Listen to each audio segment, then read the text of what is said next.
दोस्तों, चीरहरण के बाद द्रौपदी और कर्ण का सामना। हस्तिनापुर की सभा में उस दिन एक अंधकार छा गया था। धर्म, मर्यादा और मानवीय संवेदनाओं की हर सीमा टूटती हुई प्रतीत हो रही थी। दुर्योधन के संकेत पर दुशासन ने द्रौपदी का चीरहरण करने का प्रयास किया। सभा में बैठे महाराज भी नतमस्तक थे, पर कोई प्रतिकार करने का साहस नहीं कर पा रहा था। द्रौपदी की आंखों में आंसू थे, पर उसमें भय से अधिक रोष और वेदना थी। उसका वस्त्र बढ़ता जा रहा था और साथ ही उसकी प्रतिष्ठा की रक्षा का अद्भुत चमत्कार प्रकट हो रहा था। इसी बीच कर्ण सभा में बैठा यह दृश्य देख रहा था। उसका चेहरा कठोर था। वह जानता था कि यह अधर्म है, फिर भी उसके मन में दुर्योधन के प्रति कृतज्ञता और स्वयं की पीड़ा का मिश्रण उमड़ रहा था। जब द्रौपदी ने उसकी ओर देखा, उसकी आंखों में अग्नि और विषाद का मिश्रण था। द्रौपदी ने कठोर स्वर में कहा, कर्ण, क्या यही क्षत्रिय धर्म है? क्या यही वीरता है कि एक असहाय स्त्री का अपमान देखकर मौन रहो? तुम वीर कहलाते हो, पर आज तुम्हारा मन कायर जैसा क्यों हो गया है? कर्ण कुछ क्षण चुप रहा, फिर भारी स्वर में बोला, पांचाली, मैं तुम्हारी पीड़ा समझता हूं, पर तुम यह भी जानो कि मैं भी उपेक्षित, अपमानित जीवन जीता रहा हूं। मेरे जन्म से लेकर आज तक मुझे नीचा दिखाया गया।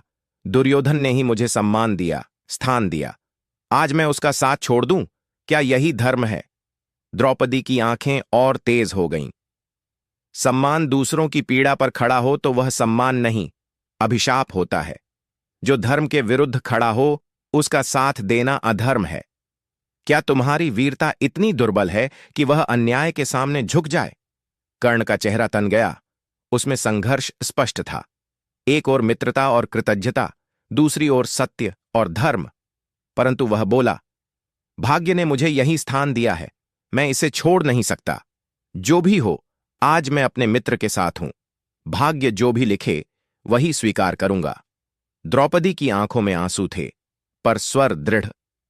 तब सुनो कर्ण, इतिहास तुम्हें वीर नहीं, अधर्म का साथ देने वाला कहेगा। जो स्त्री की लाज न रख सके, उसकी कीर्ति कभी नहीं टिकती। मैं तुम्हें क्षमा नहीं करूंगी। तुम्हारा नाम उन लोगों में लिया जाएगा जिन्होंने धर्म के पतन में हाथ बटाया। सभा में सन्नाटा छा गया। कर्ण की आंखों में क्षण भर के लिए पीड़ा तैर गई, पर उसने सिर झुका लिया। द्रौपदी ने अपने आंचल को समेटा और भगवान कृष्ण का स्मरण कर लिया। चमत्कार पुनः घटित हुआ और उसका वस्त्र बढ़ता रहा।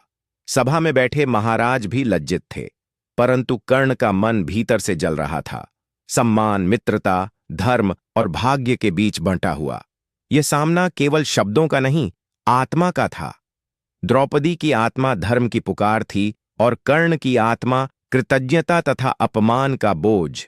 यही द्वंद्व आगे चलकर कुरुक्षेत्र की विभीषिका का कारण बना। अगर मेरी वीडियो पसंद आए तो लाइक, कमेंट, शेयर और चैनल सब्सक्राइब जरूर करें और बेल आइकन भी जरूर प्रेस करें ताकि नई नई वीडियो आप तक जल्दी पहुंच सके। नीचे डिस्क्रिप्शन में ब्लॉग चैनल का लिंक है, वहां जाके उसे भी सब्सक्राइब जरूर करें। धन्यवाद दोस्तों।